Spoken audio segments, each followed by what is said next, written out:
I spent years caring for my sick father, sleeping in hospitals and missing out on my own. But when he passed, he left his entire estate to my cousin who barely visited him once a year. Sarah was working another 12-hour shift at the hospital. Our 7-year-old Emma was at my mom's house for the weekend. I was sitting alone in our kitchen, staring at my phone when the text came through. Hey stranger, wanna grab coffee? I'm in town for work. Jessica, my college girlfriend. The one who got away, or so I'd convinced during 7 years of marriage to the most loyal woman I'd ever known. I should have deleted the message. Should have told Sarah the moment she walked through the door. Should have done 1,000 things differently. Instead, I typed back, sure, Starbucks on 5th.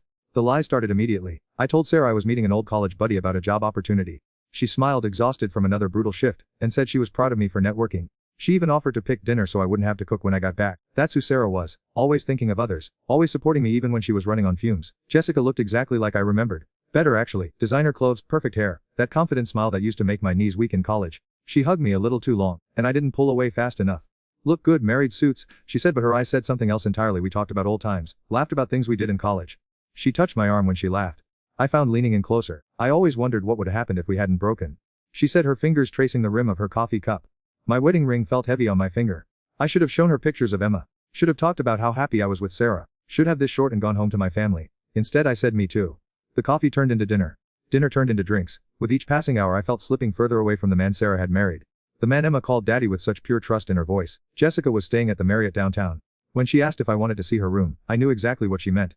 I knew this was the moment where I either walked away or destroyed everything good in my. I went upstairs with her. What happened next lasted maybe an hour, but it shattered 7 years of marriage and broke the heart of a little girl who thought her daddy was a hero. I drove home in complete silence, my hands shaking on the steering wheel. Sarah was asleep on the couch, still in her scrubs, a medical journal open on her chest. She'd waited for me, probably worried when I didn't answer her texts.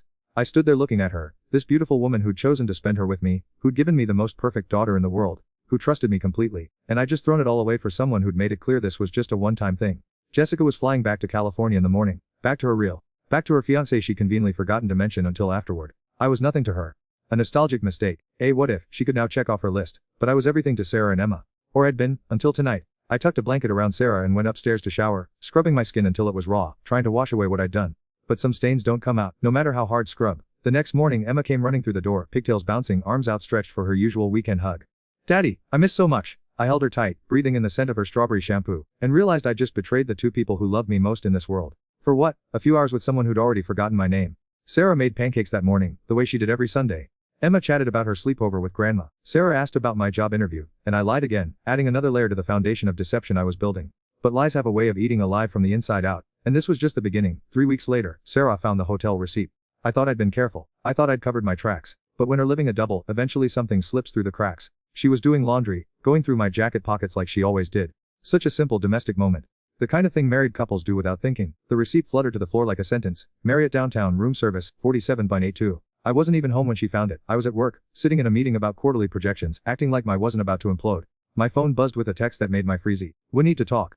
Now no context needed. I knew the drive home felt like driving to my own. Every red light was. Every mile marker brought me closer to facing what I'd done. Sarah was sitting at our kitchen table, the receipt placed carefully in the center like evidence at a crime scene. Emma was at school, thank God. At least she wouldn't witness this. Explain this, Sarah said, her voice eerily calm. I could have lied again. Could have made some story about a business meeting, a client dinner, anything. But looking at her face, at the woman who'd never lied to me once in 7 years, I couldn't have made a mistake. I said, what kind of mistake requires a hotel room? The words hung in the air between us, heavy. Final. Once I said them, there would be no taking them back. I saw Jessica, my ex from college. We spent time together. Sarah's face didn't change, but something died behind her eyes. I watched 7 years trust crumble in real time. Spend time together, she repeated. That's what calling it. Sarah, I'm sorry. It didn't mean anything. I was confused. Don't. Her voice cracked. Don't dare minimize this. Don't dare tell me it didn't anything when it meant everything to me. She was right. While I was telling was meaningless, she was building it with me. Planning Emma's birthday party. Talking about the vacation we'd take this summer. Trusting me completely. Does Emma know? She'd asked.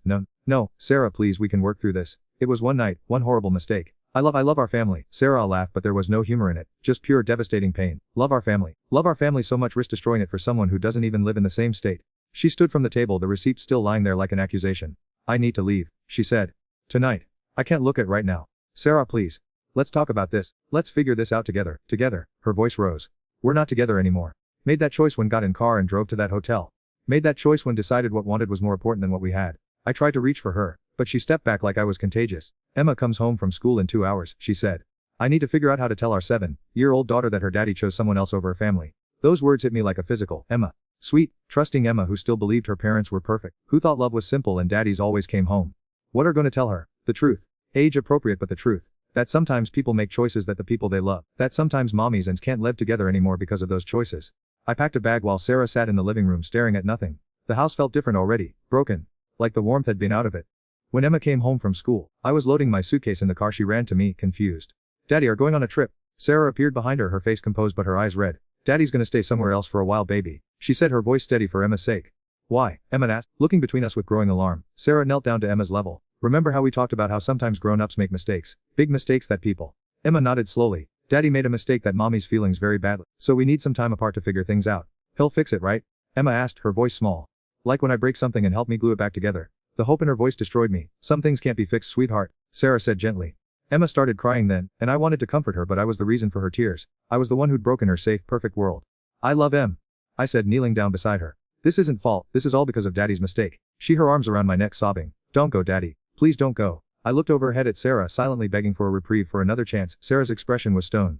I was staying at a motel on the other side of town. The kind of place with stained carpets and broken air conditioning. It felt appropriate, a physical manifestation of how far I'd fallen. That first night I called Sarah 15 times. She answered exactly once. Stop calling, she said. Emma's having nightmares. She thinks this is her fault somehow. So stop calling and let us try to put our lives back together. The line went dead. I stared at the water stain on the ceiling and realized this was my new reality. A motel room silence. The complete absence of the two people who'd made my worth living. All for someone who'd blocked my number the morning after. 6 months later, I was signing divorce papers in a lawyer's office that smelled like disappointment and broken promises. Sarah looked different, thinner, harder, but also somehow stronger, like she'd shed a weight she didn't know she was carrying. Me. Custody will be every other weekend, her lawyer said, sliding the papers across the mahogany table. Supervised visits for the first 3 months given the circumstances. Supervised visits. Like I was a danger to my own daughter. Maybe I was. Not physically, but I'd already proven I could destroy the people I claimed to love. Emma barely spoke to me during those supervised visits. She'd color quietly while a court-appointed social worker watched us, making notes on a clipboard. Sometimes she'd ask when I was coming home. I'd tell her I wasn't sure, and she'd go back to coloring, a little more of her light dimming each time. The social worker told me Emma was seeing a therapist. That she'd started wetting the bed again. That she'd asked her teacher if other kids' daddies leave when they make mistakes too. 7 years old, and already learning that the people who are supposed to protect can be the ones who most. Sarah started dating someone new 4 months after I moved out. His name was Marcus. He was a pediatric surgeon at her hospital. Kind eyes, good with kids. Everything I used to be before it all away. I found out from Emma during one of our awkward Saturday visits. Mommy's friend Marcus taught me how to ride my bike without training wheels. She said, not looking from her coloring book. My heart stopped. I was supposed to teach her that. We'd talked about it for months. Sarah had even bought the bike for Emma's birthday, saying we'd work on it together when spring came. Spring came and went while I was rotting in that motel room, calling in sick to work more days than I showed. That's nice, sweetheart, I managed to say. He's really good at it, Emma continued, still focused on staying inside the lines of her princess drawing. Held the back of my bike and ran with me until I could do it by. He didn't even get mad when I crashed into Mrs. Peterson's flower bed. Marcus was there for her first successful bike ride. Marcus was there when she lost her first tooth. Marcus was becoming the father I'd chosen to stop being. At Emma's school spring concert I sat alone in the back row while Sarah and Marcus sat in the third row, close enough for Emma to see them and wave. Emma sang her heart out in that little white dress Sarah had bought her, but she only waved at them. I might as well have been invisible. After the concert, parents gathered in the hallway with their kids. I watched from the doorway as Marcus lifted Emma onto his shoulders so she could see over the crowd. She was laughing, truly laughing, in a way I hadn't seen since before I destroyed everything. Sarah caught my eye across the room. For just a moment her expression softened. Not with forgiveness, but with something that might have been pity. That worse than her anger ever did. The final came on Emma's 8th birthday. I'd planned for weeks. Bought her the art supplies she'd been wanting. Made reservations at her favorite restaurant for our Saturday visit. But when I picked her, she was quiet, withdrawn. What's wrong, Em? I asked as we sat in Chuck E. Cheese, watching other families laugh and play together. Marcus asked Mommy to marry him, she said, pushing pizza around on her plate. Mummy said yes. The world tilted sideways. How do you feel about that? I asked, my voice barely steady. Emma looked at me with eyes that seemed far too old for 8 years. I used to pray every night that come home and we'd be a family again, she said. But Marcus makes Mommy smile the way she used to before went away. And he never makes her cry. She paused, considering her words carefully. I think maybe it's better this way. Marcus won't leave us. 8 years old, and she already knew I was unreliable. Knew I was the kind of person who abandoned the people who loved him. I wanted to tell her I'd changed. That I'd never her mother again. But what was my word worth? I'd promised to love and honor Sarah until do us part. And I'd broken that promise for a few hours with someone who meant nothing to me. The wedding announcement came by mail 3 weeks later. I wasn't invited, of course. But Emma was going to be the flower girl. I drove by the church that Saturday, not planning to go in, just needing to see. The parking lot was full. Sarah's whole family was there. Her coworkers, our old friends, everyone we used to know as a couple, now celebrating her new beginning. Through the stained glass windows, I could see the ceremony starting. Sarah in white again, but this time walking toward someone who deserved her. Marcus, waiting at the altar with the kind of nervous smile I remembered from our own wedding day. Emma scattered rose petals down the aisle, beaming with joy. She had a new family now. A stable one. A family where Daddy didn't disappear for mysterious business meetings and break everyone's heart. I drove back to my studio apartment. I'd finally left the motel and opened a bottle of. Then another. The walls were bare except for a single photo of Emma from before I ruined everything. She was missing her 2 front teeth, grinning at the camera with pure uncomplicated happiness. Back when she still believed her daddy was a hero. My phone buzzed. A text from an unknown number. It was a photo from the wedding reception. Emma dancing with Marcus, both of them laughing. Someone had sent it to me by mistake, probably meant for another family member. I stared at that photo for a long time. Emma looked so happy, genuinely, completely happy in a way I hadn't seen since that morning I came home from the hotel, when she'd run to me with her arms outstretched. That was the last time she'd looked at me like I was her hero. Now she had a new hero, one who wouldn't disappoint her. The rational part of my brain knew this was good for Emma. She deserved stability. She deserved a father figure who put her needs first, who would never risk her happiness for his own selfish desires. But knowing it was right didn't make it any less. I was a cautionary tale now. The guy who hid everything and it away. At work, in the grocery store, at the gym, people looked at me with a mixture of pity and disdain. Everyone in our small town knew the story. How Sarah, the nurse who worked double shifts to help sick children, had been betrayed by her husband. How little Emma now called another man daddy. I was the villain in everyone else's love story. Late at night, when the loneliness felt like it might consume me entirely, I'd think about that moment in the hotel room. Those few hours that cost me everything. I'd try to remember why it had seemed worth it, what I thought I was gaining. But I couldn't. It was like trying to remember a dream after waking. All I could recall was the crushing emptiness that followed, the realization that I'd traded my family for absolutely nothing. Jessica never contacted me again after that night.